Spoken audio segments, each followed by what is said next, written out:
A reading from the Gospel of Luke. Jesus looked up and saw rich people putting their gifts into the treasury.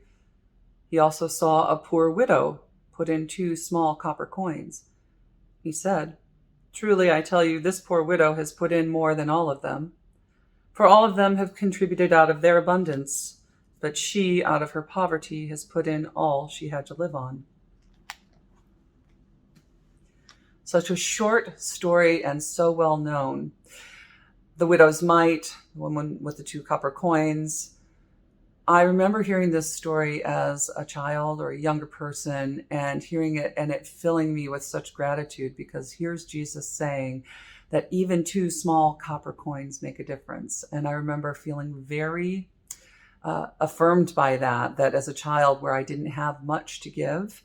And I could see that the adults around me were putting in whole bills and things like that, and I had a quarter or whatever. It really made me feel like what I was able to contribute was meaningful to God, and I took a lot of comfort in that.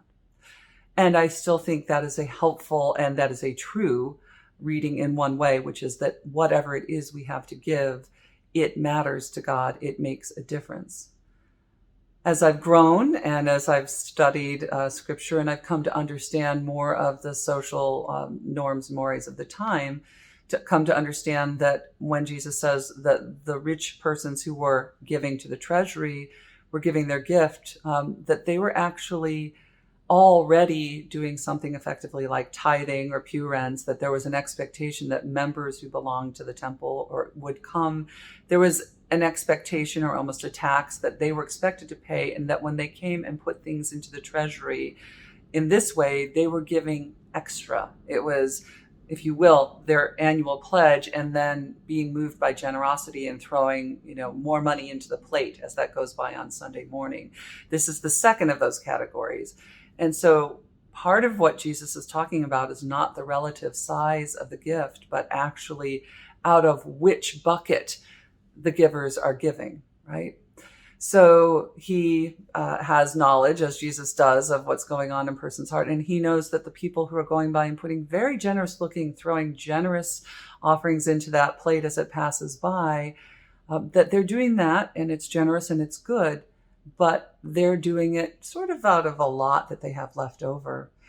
And it's discretionary, and it may or may not be challenging them in their own daily life and how they're living and how much of themselves they're giving over to God.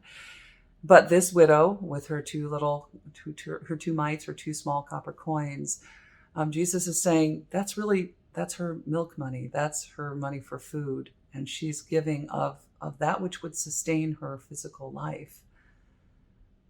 There's something in that. There's a question in that. And Jesus is saying, and she has given more generously than they, because of out of which bucket she's pulling that. This is out of her daily living. This means that she'll have less food to eat, but she still gives it.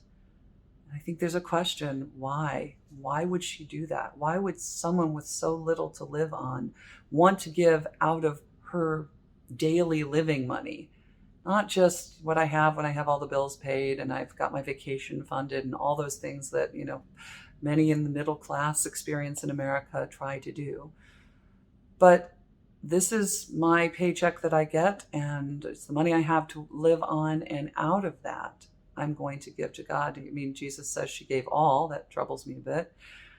But to think about out of which bucket am I giving, as we're in the end of our stewardship season and we're about to pull together our ingathering, and for us to think about this story raising in us the question of which bucket are we pulling from when we make that pledge?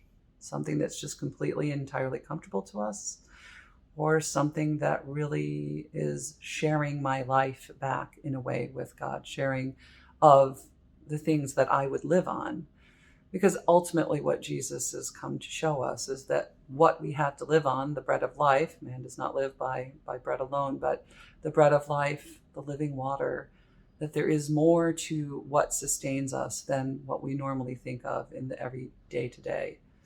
And Jesus is inviting us, inviting his disciples as he sits on the steps across from the temple and kind of kicking the stones around and having conversation, pointing this out and teaching them that it's important for us when we give to give not just out of the extra, but to give out of that which really sustains us and to give back to God, because it is in sharing our life with God and sharing our life back with the God who has given it to us and who sustains us, that we're drawn ever more deeply into a loving, reciprocal, ever-giving relationship with the God who has created us and redeemed us and sustains us. So may God be with you in your own contemplation of out of which bucket you're giving. And may God bless you this day, and God bless and keep you this day and always. Amen.